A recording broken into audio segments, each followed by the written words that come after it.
Thank you, Nifemi. All right, then, as Nigerians await the rebasing of Consumer Price Index figures to be released by the National Bureau of Statistics, economists and experts are expecting a figure that will speak to the present realities and economic issues facing the country. Earlier today on our Business Nigeria flagship show, Chief Executive Officer of RTC Advisory Limited, Mr. Okpeyemi Agbaje, spoke to me ahead of the Monetary Policy Committee meeting that would hold later this week. He explained that he expects a significant decline in inflation moving forward in 2025. He adds that this will be favorable for the growth and stability of the larger economy.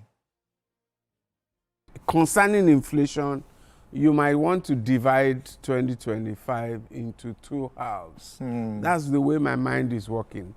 And the first half, we will still have to see through the battle against inflation.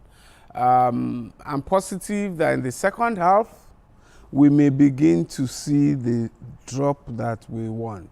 There's a possibility that the drop in the first half may be marginal, may not give the CBN and analysts too much reason to step down our concerns about inflation. But maybe in the second half of the year, things may have taken a more decisive turn. We might begin to see tangible drops in the inflation rate. And then the CBN may then be a little bit more accommodative in their policy stance. My hope is that with GDP rebasing, we may recover some substantial part of the GDP that we have lost to currency devaluation. We're away from the NPC now. The Nigerian Customs Service says it is positioning the country as a more competitive and business-friendly trade hub with the launch of the Authorized Economic Operator Program, a trust-based initiative designed to speed up cargo clearance, cut costs, and enhance trade facilitation. TVC News senior business correspondent Ifunanya Eze has more. At the launch event in Lagos, Customs Controller General Adewale Adeniyi described the Authorized Economic Operator Program as a game changer. Instead of lengthy transaction-based checks, the system now focuses on compliance, reducing cargo clearance time from 7 days to just 43 hours.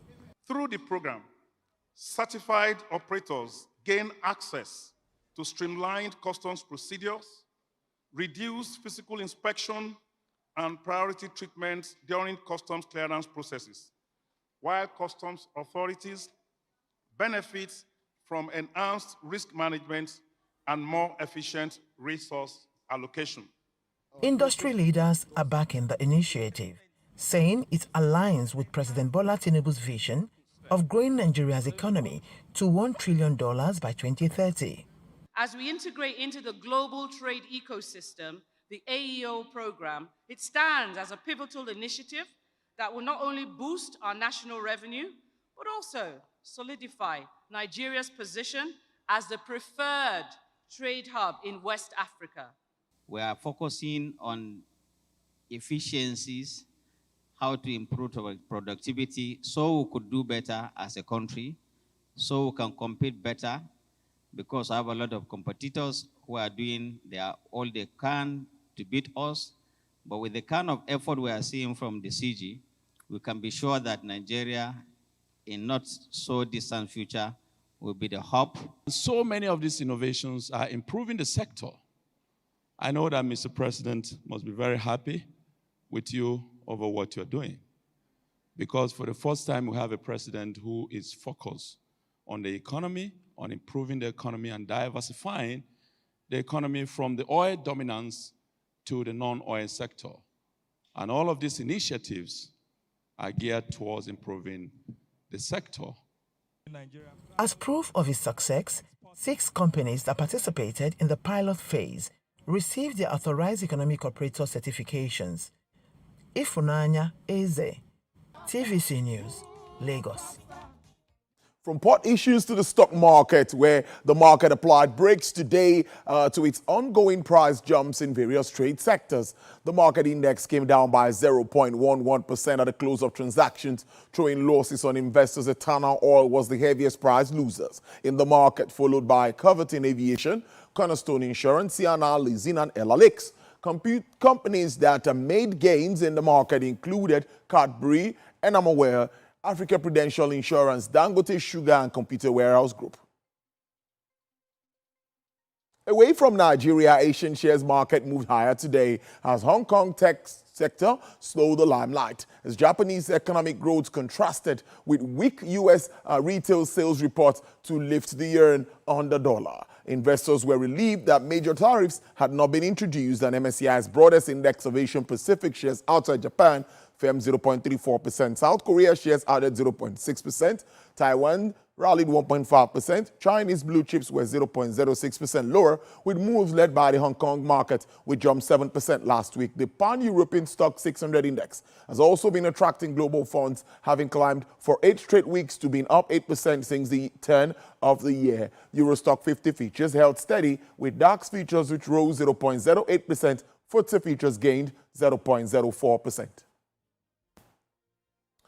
And data released by India's government shows the country's merchandise trade deficit in January stood at $22.9 billion. Merchandise exports in January stood at $36.4 billion, compared with $38.01 billion in December. While imports for the month were $59.4 billion. Services exports in January were estimated at $38.5 billion, and imports at $18.2 billion against $32.6 billion and $17.5 billion, respectively, in December. Ministry of Commerce and Industry data shows that trade deficit also soared to an all-time high, $37.84 billion, reflecting a 7.5% spike over the deficit recorded in November 2023. This is the third time in 4 months that India's import bill has hit a record high and trade deficit has reached significant levels. In August, imports had hit $64.3 billion, which was a record at the time. Well, let's take it to the oil market, where it was little change today as investors eye developments on the potential Russian-Ukraine peace deal that could ease sanctions disrupting global supply flows. U.S. West Texas Intermediate crude rose to sell for $70.98 per barrel, with an upward price margin of 0.34%. Brent crude futures experienced an uptick of 0.36% to sell for $75.01 per barrel. Bonnie Light sells for $78.62 with a downward price margin of 2.84%. And 40 OPEC basket dealers offer $76.24 with a price decline of 2.11%.